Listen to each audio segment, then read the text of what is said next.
Islampur police জেলার উদ্যোগে থানার ব্যবস্থাপনায় ও মহকুমা হাসপাতালের সহযোগিতায় আজ থানা চত্বরে এক রক্তদান শিবিরের আয়োজন করা হয়।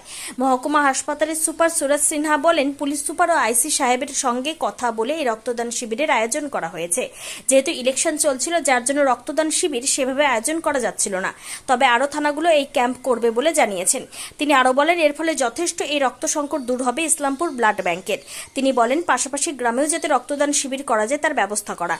বিহার পাশের রাজ্য হওয়ায় সেখান থেকেও পেশেন্ট চাপ আসে, তবে সেখান থেকে রক্তের কোনো ক্যাম্পের মাধ্যমে রক্ত আসে না। ইসলামপুর থানার আইসি হীরক বিশ্বাস বলেন, রক্তদান করা ভালো, শরীরে হিমোগ্লোবিনের মাত্রা বাড়ে। যেহেতু ইলেকশন চলছিল, তার জন্য রক্তদান শিবির আয়োজন করা যাচ্ছিল না। এখন ইলেকশন নেই, তাই আবারও রক্তদান শিবিরগুলো আয়োজন করা হবে। আমরা যদি বায়োলজিক্যাল সায়েন্সটা বুঝি, তাহলে এটার মধ্যে রক্তদানের মধ্যে কোনো শারীরিক ক্ষতি নেই, বরং রক্ত দিলে শরীরের আরও বেশি বার্তা যায় যে শরীর আরও নতুন করে হিমোগ্লোবিন প্রোডাকশন বা এটা বাড়ে। রক্ত দিলে শরীর ভালো থাকে।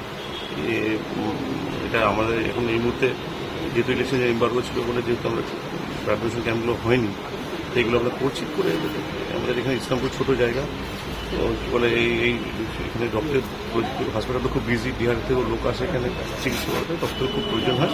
তো সেই জন্য আমরা এসপি সাহেবের নির্দেশে আমরা এটা অর্গানাইজ করেছি যাতে একটু সুবিধা হয়। টার্গেট কত রয়েছে আজকে?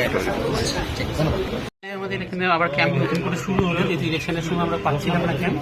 আমরা এসপি সাহেব এবং আইসি সাহেবকে অ্যাপ্রোচ করেছিলাম এবং ওনারা রাজি হয়েছেন। আজকে ইসলামপুর থানা দিয়ে শুরু হলো, ভবিষ্যতে বাকি থানাগুলোতেও করবে বলেছেন ওনারা। এরকমভাবে রেগুলারলি হলে আমাদের ক্রাইসিসটা কেটে যাবে। এটার জন্য একটা ভাবেই আমাদের মেটাতে পারি, সেটা হচ্ছে আমাদের আরও বেশি সংখ্যক ক্যাম্প করতে হবে। সেই ক্যাম্পটা করার জন্য আরও এনজিও, আরও সাধারণ লোককে এগিয়ে আসতে হবে। আমরা তো রাজি আছি, যত ক্যাম্প হবে তত আমরা এগিয়ে আসতে পারি, কিন্তু লোকেদের মধ্যে সেই জিনিসটা কিছুটা কম আছে। ক্যাম্প করার যে ইচ্ছাটা, এটা একটু বাড়ালে আমরা এটা মিট আপ করতে পারবো।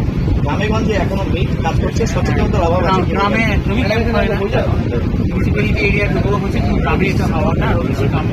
তাছাড়া যেহেতু বিহার সংলগ্ন এরিয়ায় বিহারের একটা সংখ্যক পেশেন্ট এখানে আসে এবং তাদের পেছনে আমাদের অনেকটাই রক্ত দিতে হয়, সেখান থেকে আমরা রিপ্লেসমেন্টটা পাই না, একটা সমস্যা।